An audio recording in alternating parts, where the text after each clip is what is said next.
നിങ്ങളുടെ വീട്ടിലെ റോസാ ചെടിയും ഇതേപോലെ ഇലകളെല്ലാം കൊഴിഞ്ഞ് കമ്പുകൾ കരിഞ്ഞ് ഉണങ്ങിപ്പോകുന്ന ഒരു അവസ്ഥയിലേക്ക് എത്തിയിട്ടുണ്ടോ?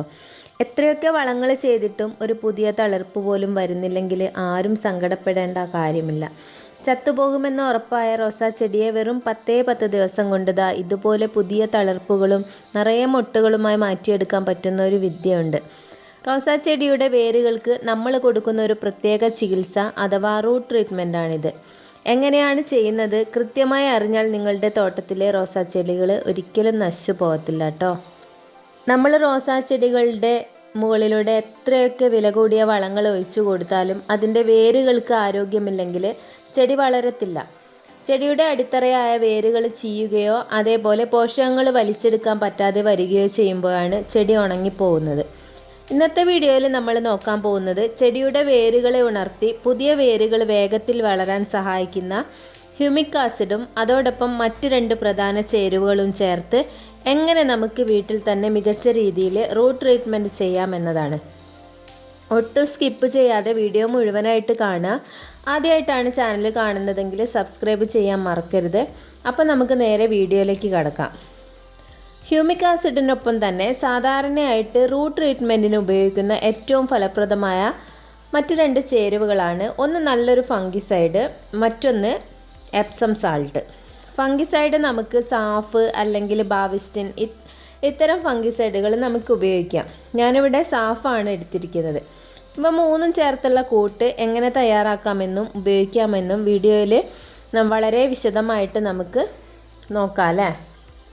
അപ്പോൾ ഹ്യൂമിക് ആസിഡ് ഒരു 2 ഗ്രാം മുതൽ നമ്മൾ 1 ലിറ്റർ വെള്ളത്തിലേക്ക് എടുക്കണം. വേരുകളുടെ വളർച്ച കൂട്ടാനും മണ്ണിലെ പോഷകങ്ങൾ വേഗത്തിൽ വലിച്ചെടുക്കാനും സഹായിക്കുന്ന ഒന്നാണ് ഹ്യൂമിക് ആസിഡ്. അതുപോലെ തന്നെ ഫംഗിസൈഡ് സാഫാണ് ഞാൻ എടുത്തിരിക്കുന്നത്. ഒരു 1/2 ടീസ്പൂൺ സാഫ് അത്രയേ നമുക്ക് വേണ്ടുള്ളൂ. വേര് ചീയൽ അതുപോലെ ഫംഗസ് ബാധ എന്നിവ തടയാൻ നമുക്ക് ഫംഗിസൈഡായ സാഫ് കൊണ്ട് വളരെ ഉപകാരമാണ്. അതുപോലെ തന്നെ ഒരു 1/2 ടീസ്പൂണോളം എപ്സം സാൾട്ട് കൂടി നമ്മൾ 1 ലിറ്റർ വെള്ളത്തിലേക്ക് എടുക്കണം. അപ്പോൾ ചെടിയുടെ വലിപ്പത്തിനനുസരിച്ച് ഓരോ ചെടിയുടെയും ചുവട്ടിലേക്ക് നമുക്കൊരു 200 മില്ലിയൊക്കെ ഒഴിച്ചു കൊടുക്കുന്നത് നല്ലതാണ്.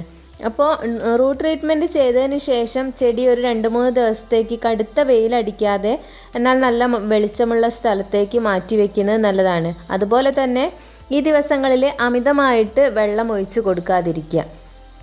ഈ റൂട്ട് ട്രീറ്റ്മെൻറ്റ് മാസത്തിൽ ഒരിക്കൽ മാത്രം ചെയ്ത് കൊടുക്കുക.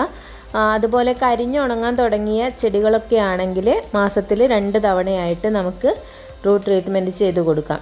മിശ്രിതം എപ്പോഴും വൈകുന്നേരങ്ങളിൽ മാത്രം ചെടിക്ക് ഒഴിച്ച് കൊടുക്കാൻ ശ്രദ്ധിക്കുക. അപ്പോൾ കെമിക്കൽ ഫംഗിസൈഡിന് പകരം ജൈവ രീതിയാണ് താല്പര്യമെങ്കിൽ ട്രൈക്കോഡർമ അല്ലെങ്കിൽ സ്യൂഡോമോണസ് ഒക്കെ നമുക്ക് ഉപയോഗിച്ച് കൊടുക്കാം. പക്ഷേ കെമിക്കൽ ഫംഗിസൈഡും ഹ്യൂമിക് ആസിഡും ചേരുമ്പോഴാണ് പെട്ടെന്ന് നമുക്ക് ഫലം ലഭിക്കുന്നത്. അപ്പോൾ ഇത്തരത്തിൽ റൂട്ട് ട്രീറ്റ്മെൻറ്റ് ചെയ്ത് കൊടുത്ത് നമ്മുടെ ഉണങ്ങിപ്പോവാനായ ചെടികളെയൊക്കെ നമുക്ക് സംരക്ഷിച്ചെടുക്കാനാവും. അതുപോലെ മഞ്ഞളിപ്പ് അതേപോലെ ഇല കൊഴിച്ചിൽ ഇത്തരം പ്രശ്നങ്ങളിൽ നിന്നും നമ്മുടെ റോസാ ചെടിയെ നമുക്ക് സംരക്ഷിക്കാനാവും. അപ്പോൾ എല്ലാവരും ഇതൊന്ന് ചെയ്ത് നോക്കുക. വീഡിയോ ഇഷ്ടമായ ലൈക്ക് ചെയ്യുക. മറ്റൊരു വീഡിയോയുമായി കാണും വരെ എല്ലാവർക്കും താങ്ക് യു.